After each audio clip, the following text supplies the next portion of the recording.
The shadow of the July 2024 student led protest weighs heavily on the elections due in Bangladesh on February 12th. As high decibel campaigns of the Bangladesh Nationalist Party and the alliance of the Jamaat-e-Islami and the National Citizens Party kick off, some of the student leaders and youngsters who were the face of the July movement are disillusioned and worried about old political systems returning in a new shape. This sentiment is strongly conveyed by 27-year-old Mahfuz Alam, who was once called the brain behind the July uprising by Bangladesh's interim government chief advisor Professor Muhammad Yunus. In an exclusive interview with The Week, Alam, who has resigned from his position as an advisor in the interim government, says he is disillusioned by what he calls the regrouping of the old political settlement that has throttled the process of change. His biggest grievance is the alleged effort to discredit students who led the protests and the student led party NCP's electoral alliance with the Jamaat-e-Islami. He says that in the attempt to blame and re-establish old political systems, the voice of the new generation must not be ignored. We have with us Mahfuz Alam, former advisor to the interim government. Thank you so much for speaking with The Week. Yes, welcome and welcome to Bangladesh, and thanks for coming again to see the ground reality and reporting it back from India.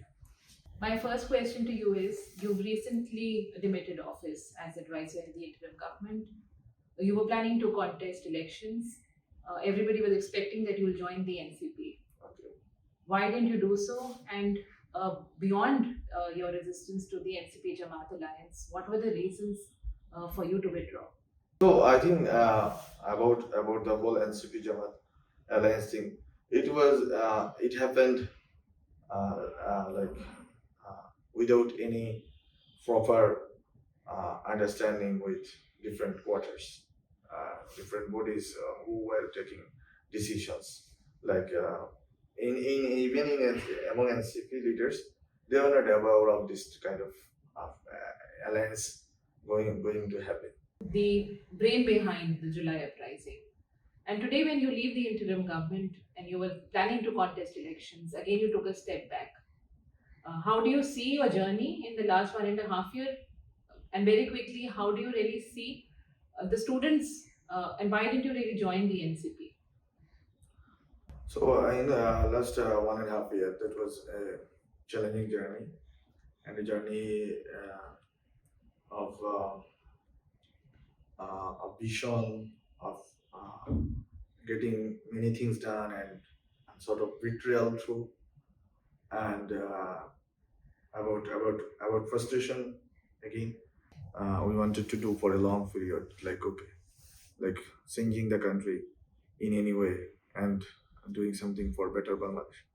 So okay, it was a job we have done after we were uh, sort of we were forced to be here, like not by any powers, but history made us here, and we have done our job, but with many, I think, shortcomings, and with many uh, frustrations, and with some accomplishments.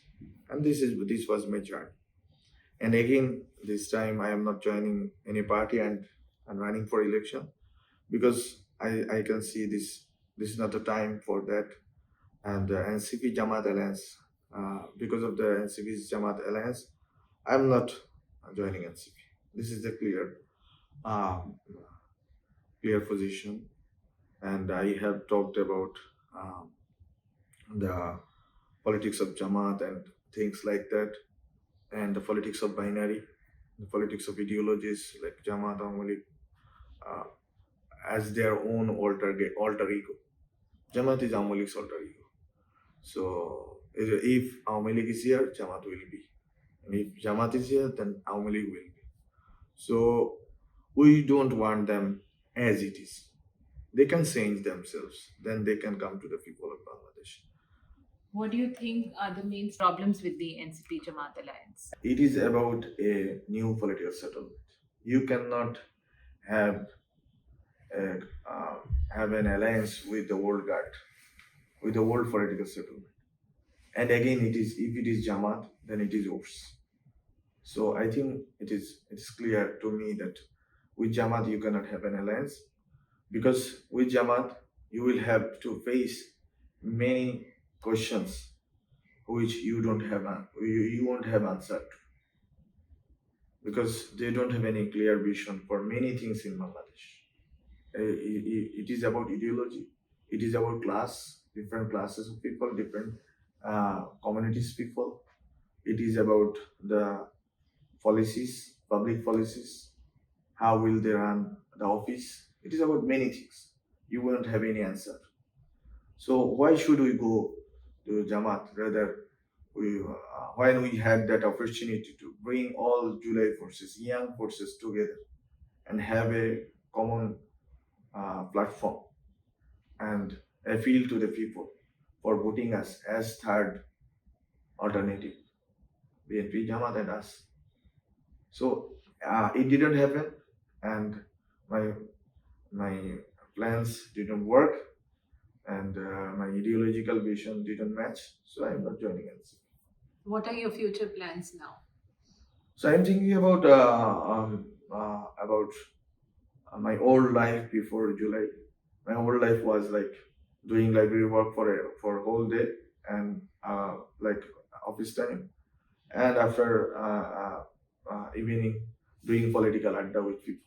So this is what I am doing right now. I'm not going to library for library work, but I am reading books and doing political adda with people and trying to have conversation with disheartened and frustrated young people. Why did 1st July we couldn't succeed? We couldn't manage to deliver what we have promised, and what could have been done, and what future we have right now, and how can we shape that future. So these are my sort of vocations right now, that we want to have conversation with different groups of people. So, when you talk of conversations, you're also mentioning about the voice of the youth being very important even today. Yes. So, how do you see cultural resistance really shaping tomorrow's narrative, or do you think that sentiment faces a threat today of where you wanted to really take it? Yes, you are in this cultural resistance word. You are right, because we have to have a long cultural fight, an intellectual fight against all those wars. It is not about only Awami Leagues or fascist regimes remnants. It is about, as I said in my, I said in my Facebook post, or in my interviews, it is about the fascism's uh, outcome in society, or fascism's reaction in society was also going to be a fascist uh, political narrative. Like when you are dealing with Awami League, and Awami League is suppressing you, you are having that in psychological meaning. If you want to know, it is like suppressed emotions, and that suppressed emotion came out after 5th August in different shades, in different I think manifestations. So if you cannot have this cultural renegotiation, I am saying it, if not resistance, I am saying it, renegotiation with the communities, you cannot have a better Bangladesh or a stable Bangladesh. Because those people who are victim of uh, media narratives, as we were talking, like dehumanization process, or process of defranchising, uh, like you are not going to vote. It was the scenario for last 3 election. So this all situation came together as a ticking bomb for Bangladeshi population. Like, okay, we were bereft of all those citizen, or all those dignity and citizen rights and things, like many things, and Awami League just got that opportunity to enjoy everything. So the suffrage dimension should have been contained and channeled into a democratic process, but it didn't happen that much. And the whole societal tensions among different groups, different communities, you cannot just reform through papers, through some amendments, through uh, some good talks. Last question. It should be social and institutional. The last question. Do you see, even after the elections, when the new government comes to power, the struggle still continues? The struggle from young youth people will continue. The struggle among different communities will continue. So this, I think, as I said, it is the unfinished negotiation, if not revolution. It is about now reconciliation among different groups. That how can, because 71, it was about different colors, people of colors. You know who is speaking Urdu. But this time, this was a situation of civil war or civil war like situation before 5th August. But you have a friends, you have a cousin, or you have a like a brother who were doing Awami League or Chhatra League.